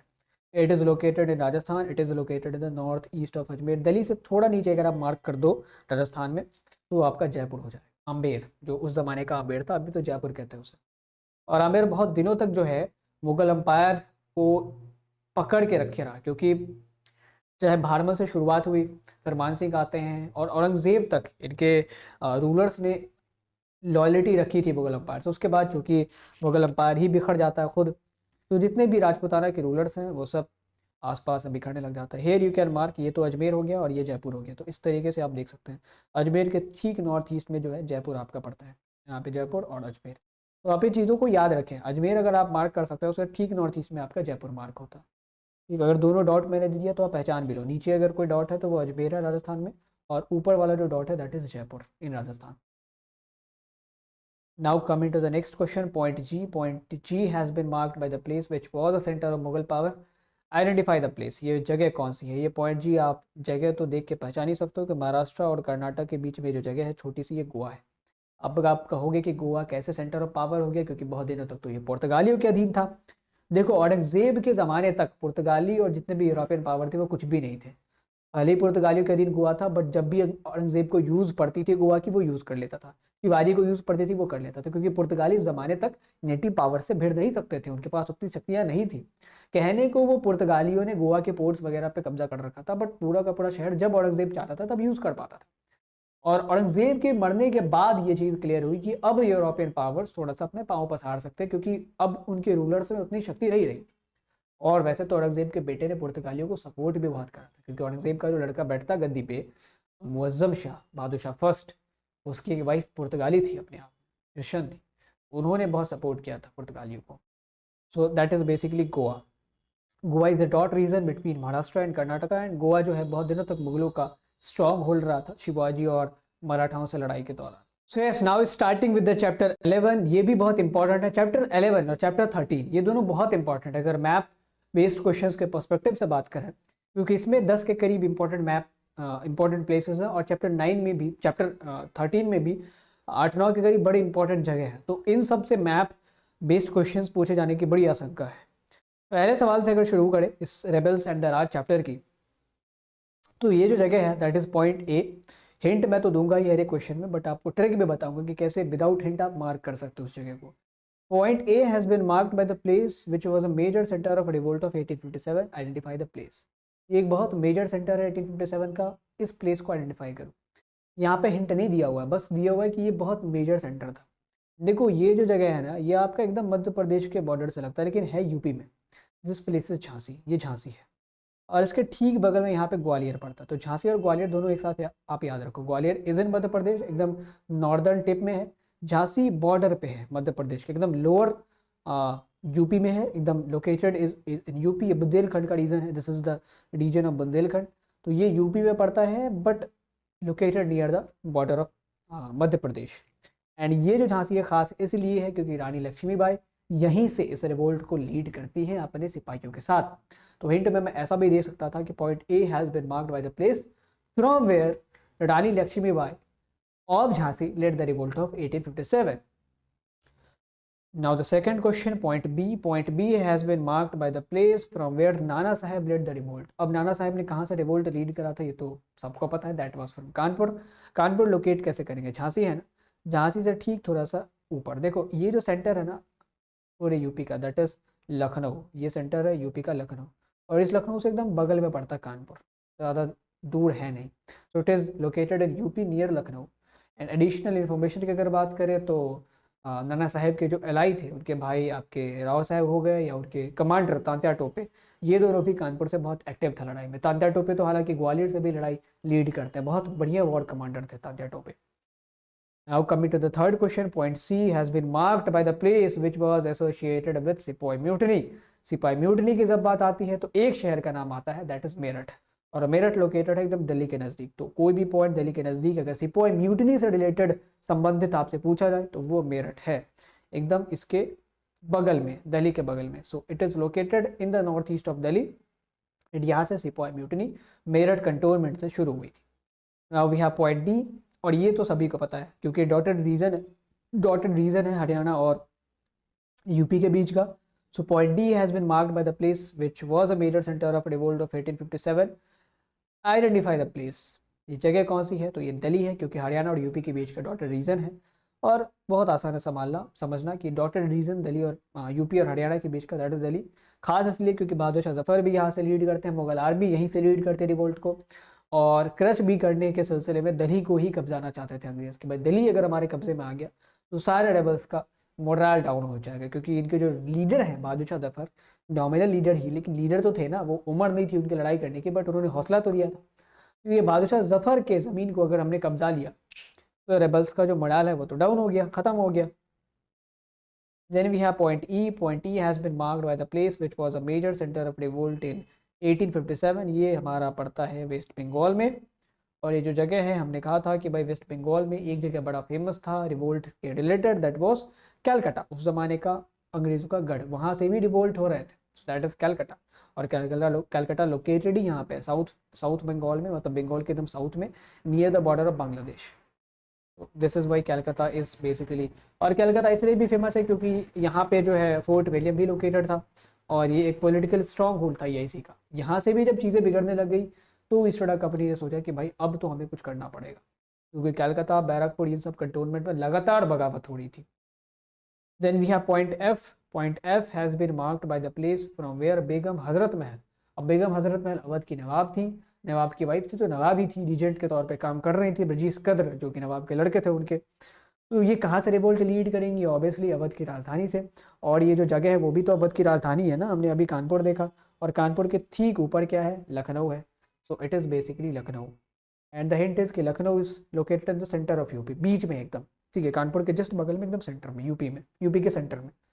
एडिशनल इन्फॉर्मेशन की अगर बात करें तो ब्रजेश कद्र, जो कि नवाब के लड़के थे वाजिद अली शाह के, वो भी यहाँ से लड़ रहे थे। मौलवी अहमदुल्ला शाह, डंका शाह करके एक वार्ड लीडर थे, वो भी यहाँ से लड़ रहे थे। और लखनऊ जो है वो अवध रियासत की कैपिटल हुआ करती थी, इसलिए भी ये खास है। और लखनऊ को भी सब्सिडी अलायंस के तहत ये लोग निगल लेते हैं, सब्सिडी अलायंस, और बाद में फिर मिस गवर्नेंस के आधार पे डलहौजी ने वाजिद अली शाह को ही हटा दिया। Now we have point G. इसके बारे में तो अभी हमने पढ़ा है कि point G has been marked by the place which was an important centre of revolt of 1857। और देखो यहाँ पे झांसी है, इसके ठीक बगल में एमपी में, झांसी इज इन यूपी, और उसके ठीक बगल में एक जगह है ग्वालियर, जो कि एमपी में है, वो भी सेंटर ऑफ रिवोल्ट था। This is Gwalior. ग्वालियर को लोकेट करने का भी यही तरीका है कि आप एकदम नॉर्दर्न मध्य प्रदेश में चले जाएं ऊपर की तरफ, और वहाँ पे कोई पॉइंट डाल दें, दैट इज़ ग्वालियर। ओके। और ग्वालियर खास इसलिए है क्योंकि ग्वालियर से तांत्या टोपे भी लड़ते हैं, ग्वालियर में रानी लक्ष्मीबाई भी एक्टिव थी, ओके, क्योंकि वहीं पे उनकी डेथ हुई थी बैटल में लड़ते लड़ते।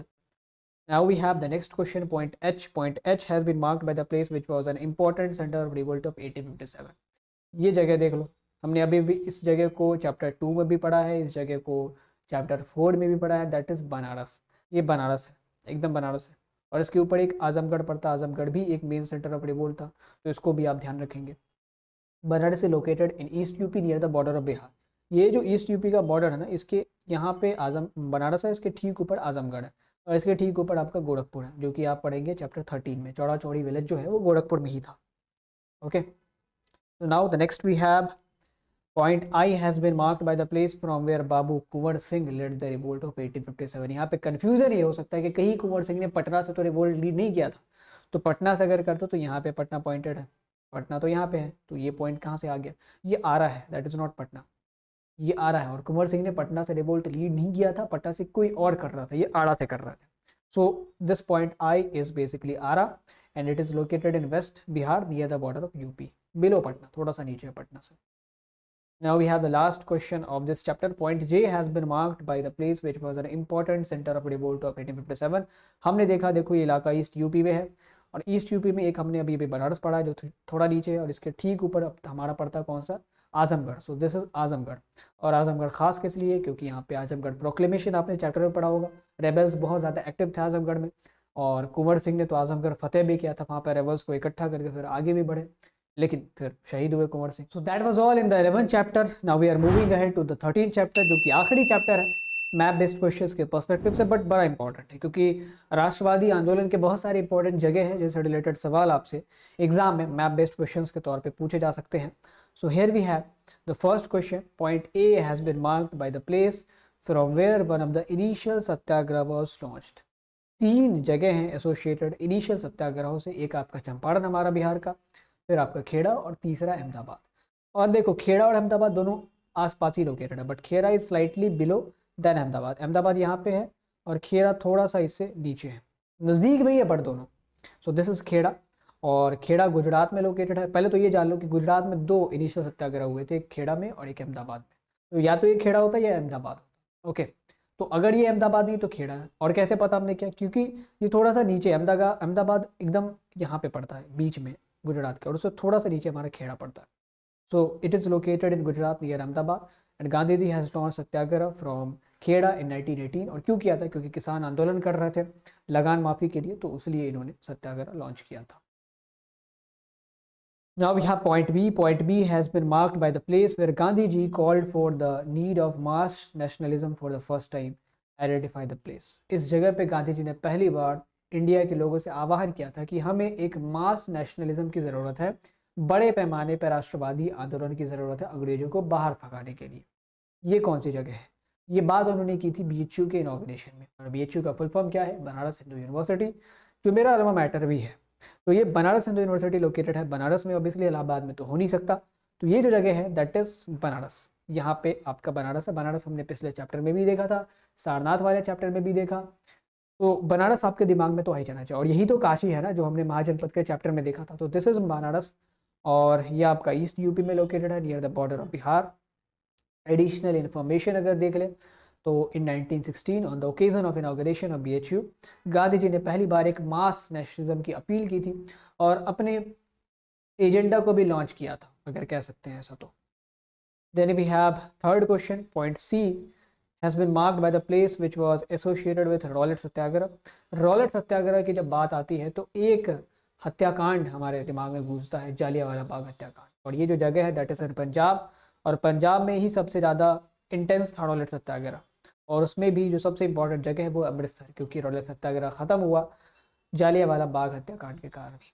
तो Amritsar is basically located in Punjab near the Indo पाक बॉर्डर. ये जो जगह है इंडो पाक बॉर्डर के किनारे लोकेटेड है, बगल में लोकेटेड है, तो दैट इज़ अमृतसर.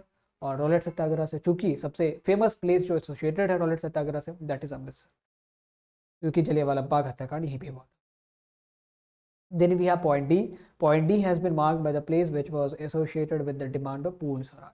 देखो यहाँ पे अमृतसर था इंडियन टेरिटरी में, और उसके ठीक बगल में पाकिस्तान टेरिटरी में पॉइंट डी है. तो हमने कहा था कि अमृतसर के ठीक बगल में पाकिस्तान में जो सबसे बड़ा शहर है दैट इज़ लाहौर. और ये लाहौर है क्योंकि लाहौर में ही पूर्ण स्वराज की डिमांड पहली बार इंडियन नेशनल कांग्रेस ने रखी थी 1929 के लाहौर सेशन में, दिसंबर में. So this is located, Lahore is located adjacent to Amritsar, ठीक बगल में, अमृतसर के ठीक बगल में, but in the Pakistan territory. Additional information की अगर बात करें तो in the Lahore session of 1929 the INC demanded complete independence for the first time ever. क्योंकि उससे पहले डोमिनियन की बात चलती थी कि अगर हमें डोमिनियन स्टेटस भी मिल जाए तो चलेगा, बट उस टाइम चूंकि INC की कमान यंग लीडरशिप के हाथों में दी जाती है, सुभाष चंद्र बोस हो गए या जवाहरलाल नेहरू हो गए या सरदार पटेल हो गया, राजेंद्र प्रसाद हो गया, तो दे वर लाइक कि डोमिनियन स्टेटस का हम लेके करेंगे क्या, क्योंकि फिर भी तो हमारे पर ब्रिटिश क्राउन का आधिपत्य रहेगा ही. इसीलिए हमें इसको फुल एंड फाइनल हटाना है. वी आर डिमांडिंग पूर्ण स्वराज, हमें कंप्लीट इंडिपेंडेंस चाहिए, कोई आपका इंटरफेरेंस हम नहीं चाहते अपनी पॉलिटिक्स में. तो ये लाहौर के 1929 के सेशन में ये हुआ था. Then we have next question. Point E has been marked by the village which was associated with the revocation of non-cooperation movement. Non-cooperation movement की वापसी से जुड़ा हुआ है ये विलेज. और कौन सा विलेज है, क्या वाकया हुआ था, चौड़ा चौड़ी हत्याकांड. तो ये चौड़ी चौड़ा विलेज है दैट इज इन गोरखपुर. तो मैंने 3 जगह लोकेट किए थे ना, यहाँ पे बनारस, इसके ऊपर आजमगढ़ और इसके ऊपर गोरखपुर, और यही कोने में आपका कुशीनगर पड़ता है, जो आप चैप्टर 4 अगर देखा होगा आपने तो वहाँ पे मैंने कुशीनगर मार्क किया। तो दिस गोरखपुर और चौड़ा चौड़ी village located in the east UP, corner of east UP, near the border of Nepal and Bihar. Famous इसलिए क्योंकि यहाँ पे चौड़ा चौड़ी हत्याकांड हुआ एंड गांधी जी ने मजबूरन, चूंकि हिंसा हो गई थी तो असहयोग आंदोलन वापस ले लिया। Then we have the next question, point F. Point F has been marked by the place from where the initial Satyagraha was launched. सबसे पहला सत्याग्रह, और सत्याग्रह के लिए 3 जगह बड़े इंपॉर्टेंट है इनिशियल सत्याग्रह के लिए, खेड़ा, अहमदाबाद और चंपारण। खेड़ा और अहमदाबाद दोनों गुजरात में है, चंपारण बिहार में है। तो ये कोई सी भी जगह अगर बिहार में सत्याग्रह से रिलेटेड है तो वो चंपारण ही होगा। So that is Champaran. It is located in north west Bihar near the border of Nepal and Uttar Pradesh. Additional information की बात करें तो 1917 में इंडिगो की खेती के खिलाफ, 3 काठिया कानून के खिलाफ महात्मा गांधी किसानों का साथ देते हैं और चंपारण में सत्याग्रह लॉन्च करते हैं और अपनी अराइवल का दुनिया को एहसास दिलाते हैं कि एक मसीहा आया है लोगों के लिए लड़ते। Then we have point G. Point G has been marked by the place which was famous for satyagraha that led to the rise of Sardar Vallabh भाई पटेल। एक सत्याग्रह बड़ा फेमस था जिसमें गांधी जी ने पार्ट नहीं लिया था, उसमें सरदार वल्लभ भाई पटेल ने अकेले सारी चीजें लीड की थी एंड सक्सेसफुल बनाया था। That was located in Gujarat, ये गुजरात में लोकेटेड था और ये पॉइंट जी भी गुजरात में ही लोकेटेड है। And that place was Bardoli. Bardoli satyagraha Sardar Patel के उत्थान से संबंधित है, वहीं से फिर उन्हें सरदार की उपाधि मिली। पहले ये वल्लभ भाई पटेल थे, फिर वहाँ से इन्हें सरदार की उपाधि मिली। आप लीडर है सरदार वल्लभ भाई Patel. Okay, so it is located in south Gujarat और इसी बारडोली के ठीक नीचे आपका डांडी भी पड़ता है। और अहमदाबाद में भी ही साबरमती आश्रम था। तो अगर साबरमती आश्रम का लोकेशन आपसे पूछेंगे तो वो कहीं और नहीं है, अहमदाबाद ही है साबरमती आश्रम। ओके, वहीं पे लोकेटेड था। तो साबरमती आश्रम से यात्रा शुरू हुई और डांडी पे जाकर खत्म हुई। और डांडी कहाँ लोकेटेड है? बारडोली के नीचे। तो अगर आप बारडोली समझ पा रहे हो कि ये गल्फ ऑफ कैम्बे है ना, तो यहाँ पे लोथल था, यहाँ पे आपका खेड़ा भी है बीच में, ये बारडोली हो गया, ये आपका डांडी हो गया। एक साथ देखो 3-4 कितने प्लेसेस आप लोकेट कर सकते हो अलग अलग चैप्टर्स के। खेड़ा, लोथल, आपका अहमदाबाद और डांडी, बारडोली, ये सब एक साथ ही लोकेटेड है। एंड स्पेशल फैक्ट वॉज कि गांधी जी इस बारडोली सत्याग्रह में नहीं थे इन्वॉल्व। हालांकि उन्होंने राय विचार दिया ज़रूर था सरदार पटेल को, बट सारी चीज़ें सरदार पटेल ने ही लीड की थी। Then we have point H which has been marked by the place which was associated with civil disobedience movement। 2 बहुत इंपॉर्टेंट जगह है सिविल डिसोबीडियंस मूवमेंट, सविनय अवज्ञा आंदोलन से रिलेटेड। एक जहाँ से यात्रा शुरू हुई है साबरमती आश्रम, दैट इज अहमदाबाद, यहाँ पे है यहाँ पे, और जहाँ पे यात्रा खत्म हुई डांडी। ये तो अहमदाबाद से भी ज़्यादा इंपॉर्टेंट है क्योंकि डांडी से ही जब नमक कानून वहाँ तोड़ा गया तो फिर सविनय अवज्ञा आंदोलन की शुरुआत हुई है। दैट प्लेस इज डांडी। ये कोस्ट के किनारे लोकेटेड है, एकदम साउथ गुजरात में, बिलो बारडोली, बारडोली के नीचे। Then we have point I which has been marked by the place which was associated with the initial satyagraha of Gandhi ji. Initial satyagraha 3 जगह, खेड़ा, चंपारण, अहमदाबाद। खेड़ा अहमदाबाद के नीचे लोकेटेड है, इस साइड में जहाँ पे लोथल है ना उसके आसपास। That is basically Ahmedabad. ये खेड़ा के ऊपर है तो अहमदाबाद होगा ये। तो अहमदाबाद आपको लोकेट करना तो लोथल की जानकारी है ना, लोथल के ठीक थोड़ा सा ऊपर कर देना, और खेड़ा लोथल के ठीक बगल में ही कहीं पर कर देना। बारडोली, डांडी ये ऊपर नीचे है। ओके, तो दैट प्लेस इज अहमदाबाद और it is just located above the Kheda. Additional information, Ahmedabad में मिल वर्कर्स स्ट्राइक पे थे कि भाई हमारी सैलरी बढ़ाई जाए, वर्किंग कंडीशन थोड़े से रिलैक्स किए जाए। इसको लेके गांधी जी ने यहाँ पे फिर मिल वर्कर्स का साथ दिया, क्योंकि चंपारण में उन्हें सक्सेस मिली ही थी तो कॉन्फिडेंस अच्छा था और यहाँ पे भी वो सक्सेसफुल रहते हैं। बाद में फिर इनके वेजेस में इंक्रीमेंट भी हुआ, वर्किंग कंडीशन भी थोड़ी सी फेवरेबल बनाई गई मिल वर्कर्स के लिए। सो that was all in this chapter and इस प्रकार से हमारा मैप बेस्ड क्वेश्चंस का ये जो वन शॉट है वो खत्म होता है, क्योंकि चैप्टर 15 में कोई उतने इंपॉर्टेंट प्लेस नहीं है। यहाँ पे कराची अधिवेशन मैंने छोड़ दिया और बॉम्बे अधिवेशन, क्योंकि वो मुझे लगा नहीं कि उतना इंपॉर्टेंट है। बॉम्बे अधिवेशन का जिक्र नहीं है, हालांकि क्विट इंडिया रिजोल्यूशन वहीं पे पास हुआ था। कराची अधिवेशन भी बड़ा फेमस है, बट इन दोनों को मैंने देखा कि किताब में चूंकि जिक्र नहीं है आपके, तो हो सकता है वो ना पूछे, क्योंकि हिंट उनके पास है नहीं प्रॉपर। अगर बॉम्बे सिंपली लोकेट करना हो तो आप यहाँ पे कर दो, ये जो डॉट है ये बॉम्बे है, ये जो डॉट है ना अरेबियन सी और इन दोनों के बीच का, दिस इज बॉम्बे। कराची तो आ ही नहीं सकता क्योंकि Karachi out of Indian territory हो गया। तो अगर मुझे इसी चैप्टर से सवाल पूछना तो ऑब्वियसली मैं पूछूंगा इंडियन टेरिटरी के अंदर की, क्योंकि इंडिया टेरिटरी में बहुत सारे जगह हैं जो इंपॉर्टेंट है इस चैप्टर में।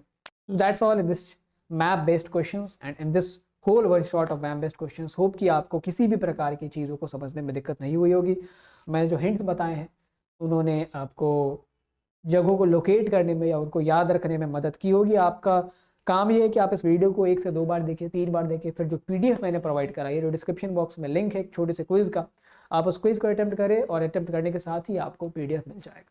तो वो पीडीएफ आप लेके इसको 2 से 3 बार रिवाइज ज़रूर करें, और एग्जाम के नज़दीक आके तो हर एक 2 दिन पे अल्टरनेट डेज पे आप रिवाइज करते जाए, क्योंकि एक बार बस देख लेने से ना दिमाग में फिट हो जाएगी, तो 5 नंबर आपके पक्के हो जाएंगे। And coming to the answer writing, कि सर आंसर राइटिंग में दिक्कत होती है, we have a solution for you, that is answer writing course. Check the description below. अगर आप दिसंबर 2022 में देख रहे हैं तो हम अभी लॉन्च करने वाले हैं, अगर आप उसके बाद देख रहे हैं so we have already launched, do check this out. And अगर आप अपने जूनियर्स को बता सकते हैं तो बताएं, क्योंकि फीचर्स इतने हमने सारे प्रॉब्लम्स को इसमें इनकलकेट किया, जितने भी प्रॉब्लम होते हैं, इंट्रो नहीं लिखने आता, पॉइंट नहीं बनाने आता, सर मैं चीज़ें भूल जाता हूँ, एनसीईआरटी के लाइन्स याद नहीं रहते, खुद का आंसर लिख देता हूँ, जो भी प्रॉब्लम है FAQ है, सारी चीज़ें हैं with the live session. That is you should check the answer writing course in the description. And me Sudhanshu signing out. अगर कोई दिक्कत है इस चैप्टर से रिलेटेड, इस पूरे मैप बेस्ड क्वेश्चन वीडियो से related, please let us know in the comment box. और अगर आपको ये वीडियो बढ़िया लगे, make sure you hit the like button, you can share this video to your friends too, classmates too, and आपको अगर उतना ही अच्छा लगे तो एक अच्छा सा कमेंट बॉक्स में ज़रूर कर दीजिए for our appreciation. Thank you.